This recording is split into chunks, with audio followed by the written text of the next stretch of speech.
to the Heen View, a podcast series which interviews a range of sport club representatives and leading professional sport club personnel during the COVID-19 shutdown. We find out what these people are doing during the current health crisis with some of our most popular winter sports seasons postponed. I'm Mark Heenan, and today I'm joined by my co-host, Mark Stone. Stoney, it's AFL Grand Final week, and we have a guest on who works with the AFL, but also, too, it's the NRL Grand Final, and we might throw in a curly question about that as well. But it's a big week. We don't have the parade coming up this week in Melbourne, but it's in a new state, and we have to get around Corona. So it is a big time for us in the AFL world. It's always good talking to people who've got their fingers on the pulse. Our next guest is one of the good guys, I reckon, in footy. I've met him a couple of times during the journey, and be good to get some insights into footy and what's happening around the traps at the moment.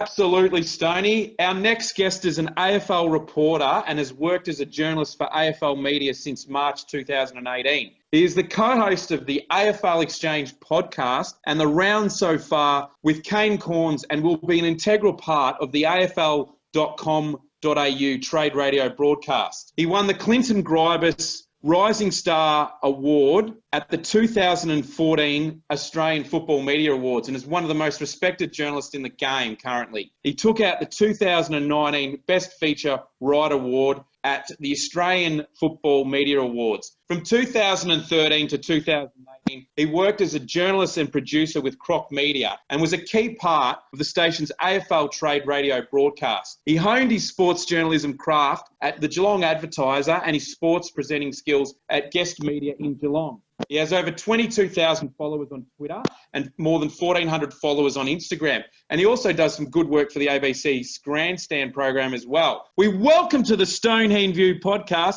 AFL media journalist Mitch Cleary. Welcome, Mitch. Thanks a lot for having me, guys. Geez, you can do my pump up every time, Marco. It's good to have you on board, and don't mind that. It's a little shout out from time to time. Well, I'll tell you what, Mitch, I have been listening to the AFL Exchange podcast, and we'll probably ask you, because I like to have some banter with my mates about some of those footy furry characters, and I love the little chat that you had with Neil Baum and the backpack thing. That was fantastic. And I've got to say too, Mitch, it's not only AFL Grand Final week, but it's the NRL Grand Final. And Nathan Cleary, who's a player for the Penrith Panthers, and Ivan Cleary, who's the coach of the Penrith Panthers. What's the connection there? There's no relation, but do you secretly, are you going to go for the Melbourne Storm this week as well, or are you going to go for the Cleary name? It's a good one to weigh up. I actually am a Storm fan. I don't get into the NRL too much. I remember meeting Craig Bellamy a couple of times and super impressed by him. So I think that sort of swung me towards the Storm, but always watched the Cleary boys running around, and the way Nathan Cleary's been able to play for New South Wales, he's been a star in recent times. Just park the controversy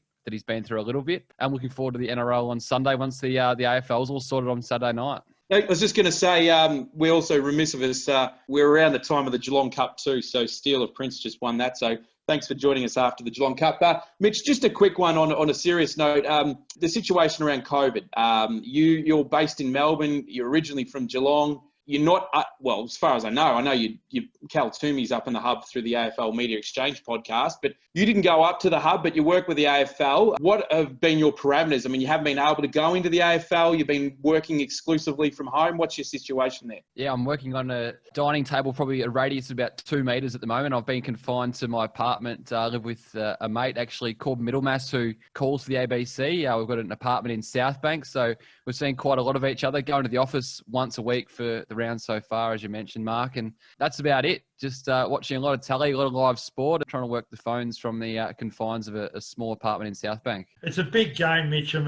Obviously having, every side's in the hub, and an AFL season gets underway, plays 17 rounds. We're about to embark on the grand final. Have you been amazed how just the players have been able to interact in a hub with their families and play football and get results? It's been an amazing effort, I think, to get something professional sport done in circumstances they'll never see probably ever again. Absolutely. I still remember being in the Gillan McLaughlin press conference when he said on this 153-game journey, Stoney, at the start of the year, and I thought it's a long shot we're going to be able to get through with the little hiccups as we've had, given the onset of COVID-19. And we've even seen it in some of the major sporting codes around the world. Look at the NFL and what's happened with that in the last couple of weeks. Games being delayed and that sort of thing non-stop. And apart from Connor McKenna, we haven't really had anything since we've been back. So it's a credit to everyone. And incredibly, Richmond and Geelong are actually sharing the same facility at the moment, living in each other's back pockets in the hub at the moment. So hopefully, and I'm sure they won't hold back come Saturday night at the Gabba and we see a ripping contest.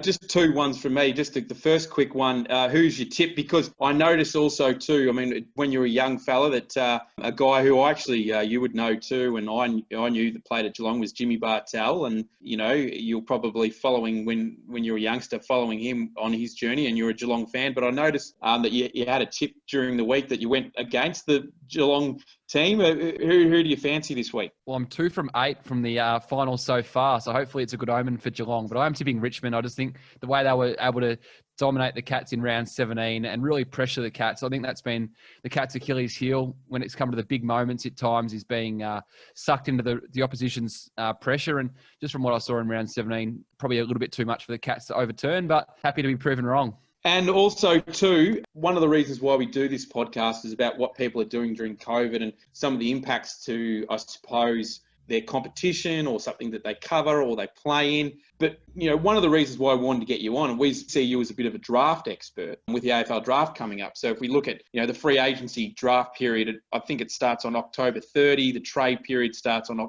November 4. And that goes until November 12. We obviously had John Meeson on last week, and it's a very topical thing with him, with obviously Adam Sard being one of the big names coming up during the AFL trade period. How's an AFL trade period going to look like around, I suppose, not just Zoom, but the upcoming one because of the social distancing and the COVID period? Are we going to hear people going like, you on mute? Are you on mute? I can't hear you. What's that selection? I mean, how do you forecast it from a technical point of view with that being the regard? Yeah, it's going to be staggering, isn't it? Because we've seen for so long, these player managers and clubs and list managers are so old school that they often, you know, you walk around Docklands in trade period and you'll see people meeting in cafes and scurrying off to meetings. There's none of that now. Players can't even tour their prospective clubs' facilities and have meeting behind closed walls. So like we're doing today, Zoom is going to be the flavour of the month. And I think you'll find the ARC situation that we have for the Gore Review each week. It was also used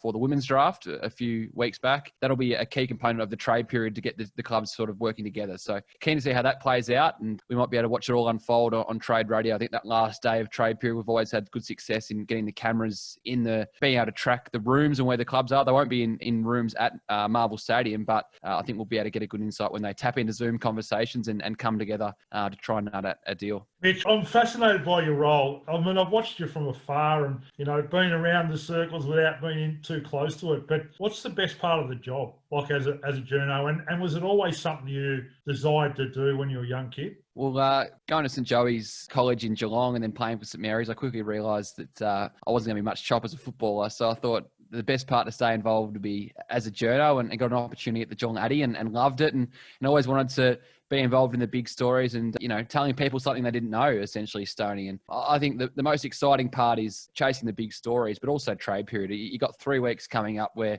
anything can happen. Players are getting thrown around to different clubs and that sort of thing. And as funny as it sounds, I know we started the finals with 8 clubs and now we're down to 2. But for those 10 clubs that have been out of finals for 5 or 6 weeks now, their fans have been hanging out for anything. And I think trade period's a great one because it delivers hope to fans. And, you know, this time last year, who would have thought St Kilda would be making a semi-final like they did? And a lot of that was built off those 5 recruits they got this time last year. So keen to see what some clubs can do, and hopefully they're pretty inventive when it comes to building their list for next year. Now, Mitch, when I approached you a few months ago about coming on our podcast, you know, there was a bit of a storm erupting around you, and we're not going to talk about that. And just so for our listeners out there, if anyone asks any questions, Mitch just said, no, we can't talk about what happened a few months ago and the controversy and all that. But I want to ask, though, when you left Croc Media to go to the AFL, how do you see yourself? Is it AFL employee first, or is it being a reporter? I mean, did you have to realign your priorities because of the fact that, you know, you went from sort of an independent organisation that was building traction? And I have met you at Croc Media too. I've done a few little things for Croc Media and those sorts of things. Did you have to have a different journalism slant now that you're at the AFL.com.au? Potentially, yeah. It's not something I sort of all thought too much about. I think you've got to work in line with where your business core is. And no doubt I've learned a lot about this year, as you said, with the whole situation around the Richmond one and just asking more questions when it comes to that sort of thing. But no, I see myself as a reporter who works for the AFL. We've got a fantastic editorial team, the guys that put it all together. So it's just about being all on the same page. And as I said earlier this year, maybe I wasn't when it came to that one around the Richmond saga. It's always fascinated me, Mitch, about sources. All the journos say, I've got my sources, and how difficult it is to be a journo to report the story, but keep friends. Because, footies are pretty, I've seen when I was at SEN and I'd seen people on the phone in the background ringing every club saying, what are you going to do in the draft? What are you going to do in the draft? How's that work? How's this work, right?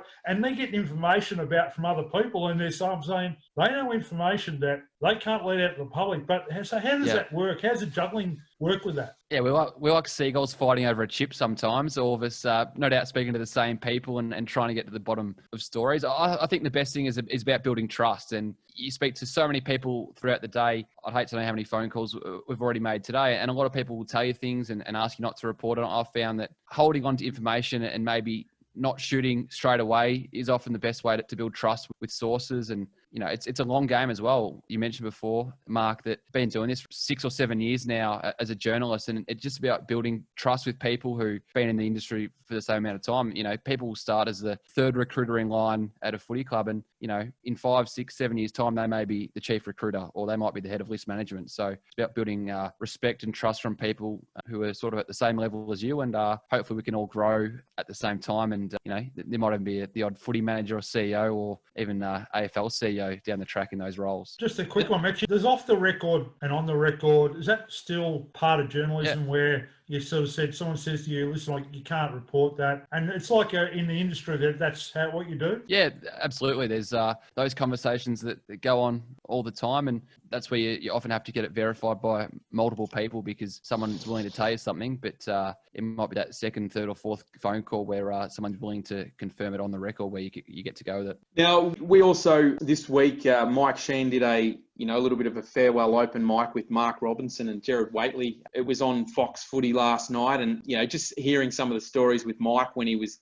in the game of footy journalism, and particularly with the papers in the 1980s, that he might have held on to a story for 3 weeks and couldn't go with it. I mean, tell us about the evolution, not so much just with your journey, how when you started off with the Geelong Advertiser, but when you talk to these people that have been around journalism for so long. Even this week, saw on your Facebook page about Jeremy Cameron being out, and we'll talk about that in a sec. The evolution of journalism and understanding that someone through like Mike Heen, how that changes and evolves over time, that you can't sit on a story for 3 weeks now because there's so many accredited footy journos out there. Oh, absolutely. And sometimes I'll get jealous of those guys who have done that in years gone by, because you could have a story at 10 a.m. on a Thursday and you could hold it to the Friday morning's newspaper and it could get through. But the amount of people who are making phone calls, the growth of social media, just have a look at Facebook, Twitter, and even Instagram now as a news platform. I think Instagram is growing as one of the big sort of under the radar platforms. Most of my mates aren't even on Twitter and less are on Facebook now, but everyone seems to be on Instagram. And I think that's something that's really going to take off in the next couple of years. As for holding on to a story, you look at Jeremy Cameron, Mark, he told the Giants, and then within half an hour, Giants will put a statement out and the journalists, and we're understanding where he's going to go. It moves that quickly.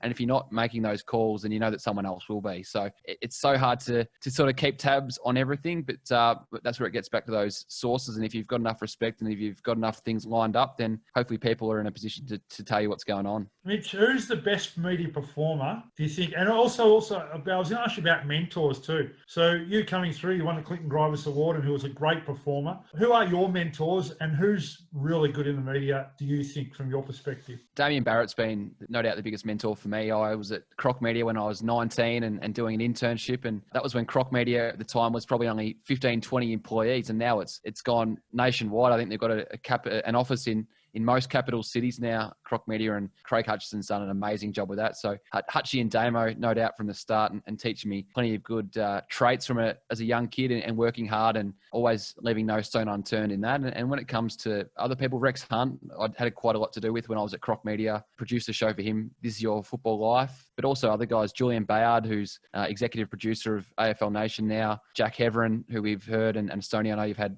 quite a bit to do with, Cam Luke, Tristan Fernanda. So I was super lucky. I was 19 starting at Croc Media, and most of these guys were in their mid to late 20s and getting to feed and learn off them. And when it comes to other media performers you ask, one instantly that stands out is Caroline Wilson. She's a star in what she's able to do. I know 3AW pre-game on a Saturday is compulsive listening for a lot of people in footy, and just the way she's able to bounce off the guys on footy classified still and ruffle a few feathers. I think she's definitely one to aspire to among many. When we come to the draft this week, I mean, we've spoken about Jeremy Cameron, we've got Adam Sard. They're two of the biggest names in the draft. And if we look at the draft, I believe, Geelong, for instance, has 3 of the top 16 picks. So they might have a little bit of a say on what's happening, regardless if they're in this week's grand final. Who do you expect to be the Smokies, or who do you think will have a lot of active play that we haven't thought about? Well, the ones we have thought about, obviously Geelong with Jeremy Cameron. They're going to bring Sean Higgins as well. The Saints, we know today, have got the tick of approval from Brad Crouch. I think the Bombers are really the big one, aren't they? The other one to keep an eye on is Collingwood. They've got salary cap issues, and that's been well documented, but they're going to need to move someone off their list. Last year it was James Aish. Is this year a bigger name? Is it an Adam Treloar? There's still a bit of talk going on with that one that won't die, and I think not even until we get to the last hour of trade period will we let the Adam Treloar one go this year, given how tight that Pies cap is. They've got Tagoe to work through. My check still without a contract. So the Pies are a big one. Also North Melbourne. I know smaller club, they might not get as much spoken about them as an Essendon or Collingwood, but they're going to be massive. 2 top 10 picks as it sits right now. They've already delisted 11 players. Brown is going to leave. Higgins to Geelong. Jared Pollock still up in the air. So they're going to need to make a lot of additions. And really at this stage, they've only got one through the door, and that's Aiden Core from the Giants. So big watch on the Roos. And speak about building hope. Well, the Roos need to try and build a bit of traction for their fan base, because right now there's not much, let's be honest. Mitch, I'll put it like this. Between the January and probably December, January, the down period, where do we find Mitch Cleary? And that's one question, but the other part is, how long does the footy, how long do you look at the trades for? When does that start before he comes in? He likes the Noosa Surf Club, I think, Mitch Cleary. It's pretty active on the social media, Mark, the Noosa Surf Club. I love getting up there with a few of my mates for a week or two. Usually, Tony, book in Noosa trip for 2 weeks after trade period to try and get away and not think about footy, but then you bump into everyone from footy who's up there anyway. And no doubt there'll be quite a few up there as we speak at the moment. I'm sure Mark's going to get to the Torquay pub, but I've got quite a few mates in Torquay, and I think you and I were there, Mark, when Torquay broke the drought. My good mate Billy Henderson kicked 7 goals at Drysdale to bring the flag in for Torquay. So I love spending time in Geelong, and my parents are still in Geelong. Most of my close mates are still in the area as well. So it's been a bit unfortunate. They've put up the roadblock, can't get down at the moment, but hopefully we get down soon. Yeah, well, it's interesting anyway. Well, I suppose in some ways, what have you missed most about what you can't do during COVID because of what Daniel Andrews has put out with the situation around the borders and the Ring of Steel with Melbourne, but also too, what have you learnt this year? Because I mean, I don't know if you had an opportunity to go up to the AFL hub being an AFL employee. Was there an offer there, or how's that been? Not just so much working from home, but have you learned anything creative outside the journalism field? I mean, have you cooked a casserole dish, or have you got a new little skill or a hobby as well? I've been definitely doing more cooking. I've learnt the chow mein. I've been cooking a bit more of that and trying to get the cooking skills going, because there's not much to go. It's either Uber Eats or cook your own. I'm desperate to get to a pub and have a few beers and just sit back, watch the races and that sort of thing. But in terms of other skills, well, probably more phone calls and more work, let's be honest. There's not much else to do apart from a bit of Netflix and playing FIFA on the PlayStation. Things I've learnt, well, I think the hardest thing is separating work from life. I'm working in the same spot where I'm eating dinner and trying to relax and unwind overnight. It is hard to separate, but that's all part of the job, and I definitely don't take it for granted, because I know a lot of people would do, big things to get the opportunity to cover and work in footy each day. So I'm very lucky to have that job. Who are your best mates, Mitch, Riley and Cam Luke, or Trish and Fernando? Cal Toomey. Cal Toomey. Who are your best mates? Yeah, most of those guys. I'm still close. I do travel to Noosa. You spoke about Noosa before with the old Croc Media boys. Stoney, I know you know quite a few of them. So, Jack, Everin, Jules and Cam, we usually get up to Noosa. But most of my closest mates are in Geelong and all still playing local footy. I love just going to the local footy and local cricket and just sitting there for the afternoon and we all do it, but just talk a bit of crap in the afternoon and just watch the afternoon roll through. So we had Dom Gleeson on episode 25. We were filming down from McCartney Real Estate, and I shared a bit of a joke with Dom about we had Mitch Herbison on the week before, and I said, he goes, remember where you are, Mark. Just remember where you are. Don't mention the bar and heads around here. So it was interesting, but you do like to get down on the boogie, dance floor down at the Torquay Hotel, and incidentally, that we had a meal down at Torquay Hotel after we did that podcast at McCartney Real Estate. So it was our first night back there, and we were underneath the shade or the umbrella or the little marquee area, and we had the patio heater and all that. So it was a really nice, cozy, warm night. I suppose in some nights, because of what's happened with Torquay, you would have had some interesting nights down there just socially, and then also you get back and maybe catch up with a couple of people from the Bellarine Football League. I see you down at the Grand Final, even if it's in Drysdale, or catch up with maybe Noel Fanning or someone from St. Joseph's along the way. Yeah, I love all the old schoolmates, and I was very jealous the other night. I was sitting at the AFL preparing for the round so far, and 10 of my mates were at the Sir Charles Darling having a meal and getting, having a few beers. So I was very jealous of that, and they were all, sitting back, and I was stuck in Melbourne, but that's all part of the job. I understand, footy revolves in Melbourne, and there's no other place you'd rather be when it comes to footy. Yeah, I'm keen for one of those pots at the Torquay Hotel as well. So might have to see you guys for a beer down there at one point, and hopefully the Torquay Cricket boys. I'm a big fan of the Torquay Cricket Club, so hopefully they're really out and about this summer. My good mate Kieran Hodge has sort of taken the mantle as list manager of the Torquay Cricket Club, so hopefully he's put together a strong enough list that they can contend. When I was at Marshall, I played on one of the Torquay cricket grounds. It was in Keith Grosman's backyard, and it had the picket fence like the Adelaide Oval, had the hills, and it was almost like, this is almost like hinterland Torquay. You wouldn't think you'd think you were a million miles from the beach, and literally you're on one of the outer stretch roads to Belbray. One last one from me, Mitch. When does Trade Radio start? What date and what time, do you know? So it starts 7 a.m. Monday with no mucking around, Stoney. We're straight into it after the grand final, 7 a.m. on Monday. You can listen on afl.com.au or the AFL Live app. I'm actually on the first morning with Kane Cornes. So we're bringing the round so far to Trade Radio. And then spoke before, Mark, about the Exchange boys. We've got our own show 12 to 1 each day. But it's basically on 7 a.m. till 6 p.m. each day, and I don't think there'll be any shortage of names this year. We've got 2.5 weeks to get it all done, but I think there'll be plenty going on this trade period. Very good. Well, I was really impressed with your work, even going up to New South Wales last year with what you did with Trade Radio, and it was just it's just compelling listening. I think if you're into the AFL, it takes on another life of its own, and I think someone like yourself has presented it in a really good fashion, and I love not just the enthusiasm, but I just love the knowledge bank that you have, the computer mindset that you have in knowing all the implications around the trade period and all that. And, the way you've broken stories for someone that's not just young in the industry, but someone that has built up a really good bank of media work and folio work within the industry has been fantastic. And you're doing some great stuff on Grandstand as well. So, Mitch, we wanted to thank you for coming on episode 29 of the Heen View podcast. And we look forward to your work involvement and seeing how you progress over the next couple of weeks with the AFL trade period. Thanks a lot for having me, boys. And I spoke to John Mason last week about his debut on the podcast. So I said, I've got big shoes to fill, and hopefully I've gone some way to doing that. Well, he was stuck in that 5 kilometre radius, but now it's been expanded to 25K. We just need to expand it to 70K, so then you can get down to Geelong. I can't wait. All right. Well, Mark Stone, Mitch Cleary, he's going to have a big role coming up in the AFL trade period, which starts off, effectively, after the grand final, but it really starts to heat up in November. We will see the bulk of those big trade names come out and go to their selected clubs. With an interest in trades as I have, and players getting to AFL opportunities. Let's hope some VFL boys, even though they haven't been playing, some state league footballers get involved with the AFL. And Mitch, just a quick one. When does list sizes get announced? Oh, I'd love to know. Have you got an answer for me? All the clubs I'm as desperate to know as the clubs. It's got 44 at the moment, so we're thinking 40 or 42. But hopefully we know by this time next week, Stoney, because trade period's going to be pretty hard.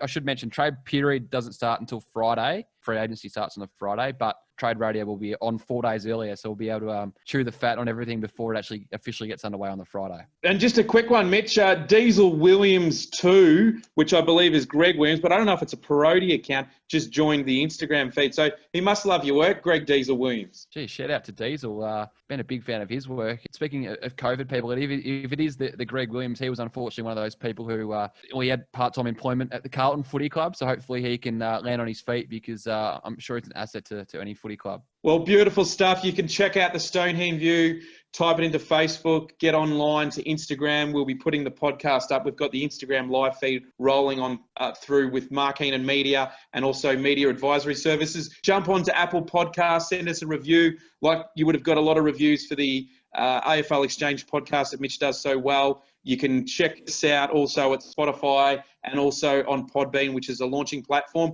and the YouTube channel. And also, Stoney, what's the other thing that we do? Twitter. At the Stonehenge View. So just type in at Stonehenge View. So we're on the YouTube channel and Stonehenge View. A bit of a milestone next week. We're up to 30 episodes. So we'll see you soon on the Stonehenge View. It's good luck for the AFL Grand Final combatants, Richmond and Geelong. And we will see you on the other side of the AFL Grand Final next week with a surf life-saving legend. Thank you very much.